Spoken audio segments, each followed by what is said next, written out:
when we watch AOC's interviews and her vlogs, she sort of lays out, she pieces it together. Well, this is what's so annoying about that. Every time AOC tells her Capitol Hill story, the facts change. She never tells like the same story twice. And when we were listening to all of her multiple variations of the story, it became pretty clear that what happened was she did not evacuate with the rest of her Congress people because I think she said she didn't trust. She said she didn't trust the security people. She thought that they were going to hand her over to the crowd because she's insane and she's bought into all this bullshit. And this even went because remember that's why she was hiding in her office instead of going with the evacuation crowd. AOC hides in her office because she doesn't trust them, like an idiot. And then the security people take a head count and they're like, where the fuck is AOC? So someone goes over to her office and they start banging on her door, asking for her. And she thinks that that's the protesters coming to kill her. Her AOC's big harrowing tale, her big, oh, I was so on the edge of being killed by protesters, is a literal security person banging on her door trying to get her to evacuate to the proper location. That she thinks in her panic induced fear is a protester come to kill her. She's just crazy. Yeah, and then I forgot about this until someone brought it up. Remember, once the security guard comes into the office and tells her that she needs to evacuate, she didn't trust him. She was like, "Oh, he's white and angry, and I didn't know if he was part of the crowd too." Like she literally doesn't trust the security guard. She thinks he's part of the Q. Like AOC unironically thought QAnon was real. She thought there was a QAnon plot to like have all the Capitol Hill security guards like assassinate people or something. I thought, didn't she hide in some Republican lawmaker's closet No, or it was Katie something? Porter. It was Katie Okay. Porter's closet. No, so then what happens is, so then after the security guard bangs on her door, and she's just so terrified by this, and she still doesn't trust this guy. Right.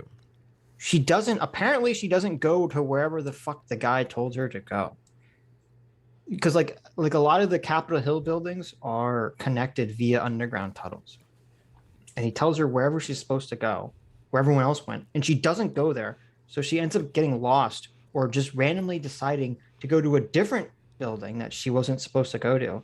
And she ends up in a building that's not where any of the protests are happening. Right. Her building wasn't, by the way. There's no protests happening in her building. And she ends up somehow ends up at Katie Porter's office, Right. and she's like, Katie Porter, Hide let me. me in, hide me. And Katie Porter's like, why are you freaking out? And she's like, the mob is gonna kill us. It's so funny because like when you look at the interviews, Katie Porter so I know. obviously was non-pulsed by this until AOC came into her office and like freaked her out. And it's so funny. Katie Porter literally, she's like, I'm a mother. I know how to take care of the situation. And she's calling AOC a fucking child. She's like, I'm calming her down, like, because I'm a mother and I can calm down children. Like, this is Katie Porter's just saying AOC was acting like a fucking like out of control child, and so she like tries to like calm her down. You know, I don't know if she's like stroking her hair or giving her juice or something, and then they literally give AOC shoes from a staffer, one of Katie Porter's staffers, because AOC is all like, I'm wearing heels. What if I have to run for my life while I'm hiding in your closet? And then, can I take one of the shoes of your staffers who's wearing sneakers? And they give AOC someone else's shoes because she's so afraid she's gonna have to run for her life on January 6th. There's an So MSNBC video. Representative Porter recalls hiding Representative AOC in her closet. yes, yes. It's just so insane. It's so insane. I have no fuck. I have literally no clue why Destiny is arguing this with Lauren. I don't know if he's conflating it like saying January 6th wasn't a big deal with saying AOC was never in any danger and is milking this. The crux of the fight was over. Destiny was trying to argue AOC's side when she said that Ted Cruz was trying to kill her. And I was like, no, Destiny, please stop. Oh, that's what the video was about. Yeah. I Oh was my like, God, oh, Destiny, please stop. Just please that's stop. bad. That's Just really bad. stop. Stop. Yeah. And I mean, Lauren Southern kept bringing up good points. She kept saying, there's a giant difference between what Ted Cruz is saying and what Vosh is saying. And I thought, Yes. that's true. Like, Vosh is literally, pointing to violence. Right. Ted Cruz that would be just, if Ted Cruz was saying the kinds of things Vosh is saying, he'd lose his job in 24 hours. Mm-hmm. That's Yeah. just, that's, Yeah. yeah. He would be impeached. Right. But Yeah. I guess Destiny's kind of arguing that, he's saying the same thing as Vosh. He's just, masking it. Well, I don't. To me, it's a completely useless argument because, or not even a useless argument. It's a diversion because the original thing that Destiny was responding to was that Lauren was mocking, which I think is 100. She's 100% right to do this. AOC was watching the video compilation that Right. they played at the Right. January 6th Trying to hearing. claim she had like PTSD Right. over That again or showed, something. yeah, that showed police officers who were defending the Capitol being beaten the fuck up by the January 6th rioters. Yeah. And AOC looks at that and she's like, oh, this really like brings me back to my experience, January 6th. And I'm like, what the fuck?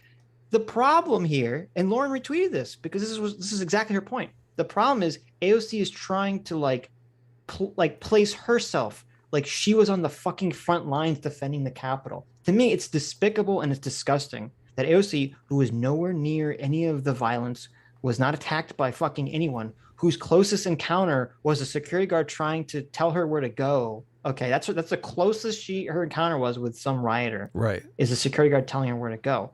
And she dares to retweet a video of actual police officers getting like the fucking shit kicked out of them by rioters and then be like, I was there. I can really, it's just bringing back the PTSD. It's just really bringing it home to me. It's like, fuck you, you fucking milking lol cow. You weren't anywhere near there. Get the fuck out. Stop milking this. It's completely disrespectful to the actual people that were on, who were actually, physically putting their bodies in the way to protect, the Capitol building and the people within it. I mean, she could have been hurt, Sitch, okay? She has feelings. It's just so. It was just like I had no fucking clue why. I don't understand why Destiny's defending this. It's just a weird fucking take. I don't know. We should watch this video. Maybe we should finish this. Katie Porter. No, I'm talking about this other video. What? Representative Katie Porter on hiding with AOC during the Capitol riots. Some MSNBC thing from 1 year ago. It's probably funny. Representative Katie Porter on impeachment and consequences of January 6th. Yeah, I remember watching a video and Katie Porter was saying something to the effect of, well, I kept working. I was still working. Yeah, well, it's funny because like even Katie Porter sort of like I don't know if it's in the same interview or different interview. She kind of tries to like she's trying to not make AOC look like an idiot. Yeah, like a clown. Right. But she sort of does, because you're right. There was one interview where she talked about how she wasn't concerned and she kept working, and she says like, oh, I'm a mother. I'm like trying to take care of her. But then she's like, oh, I'm hiding in the closet too with AOC. Like she tries to like so she turned it around. She like yeah. At the end, she turns it around like, oh no. Maybe I'll get in the closet now too. Let's all get in there together so we'll be safe. Maybe she didn't say is what she meant was when she was hiding in the closet with AOC, it's because AOC wouldn't let go of her hand. Okay.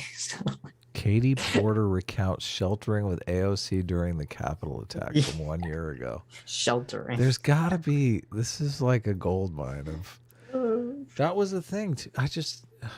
Sometimes I don't understand why Destiny argues the things he argues, but. Right. I don't know. Maybe he got debate locked on it. I don't know. Someone mentioned us and he brought us up in that. Yeah, because he retweeted what I said, and he said, "Is there evidence to this?" And I'm like, "Well, I had to go back and find it. I don't fucking have like, I don't have all these because AOC kept changing her story Somebody in all his of her chat, interviews. I don't have, I don't have to. I'd have to go back and fucking piece this shit together." But somebody in his chat, Mhm. he had nice things to say about us, but somebody in That's his good. chat said something to the effect of, "Would he talk to us about January 6th?"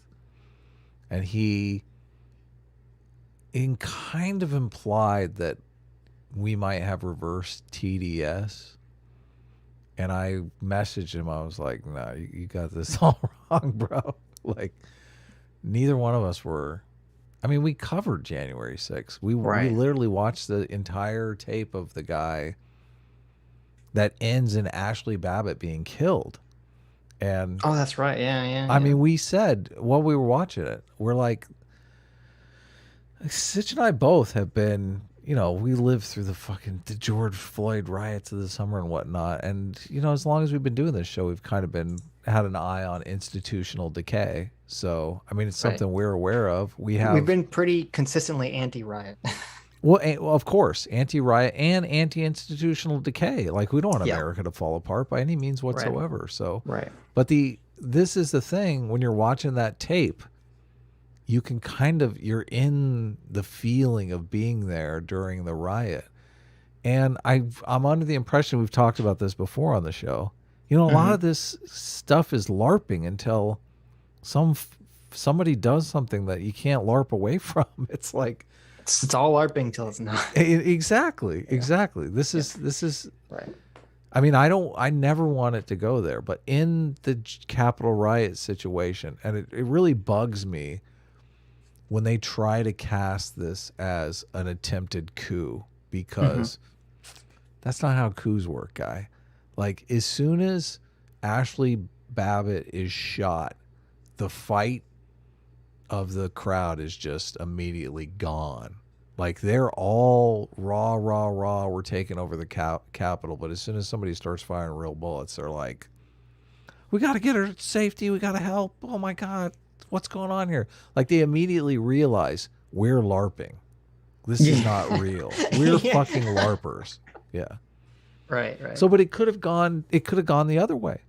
Like, Ashley Babbitt could have got shot. And, if her husband is there or brother's there or something like that, next thing you know, he's enraged. And next thing you know, he's getting shot. And then the crowd is like, now 20 people are dead. Right. Yeah. So, I mean, it's just crowd dynamics. You don't necessarily know, but these coups that happen in these third world countries, they're organized. Like, they know the military's going to back them before they ever commit the coup. Yeah. Calling it a coup Hmm. is not right.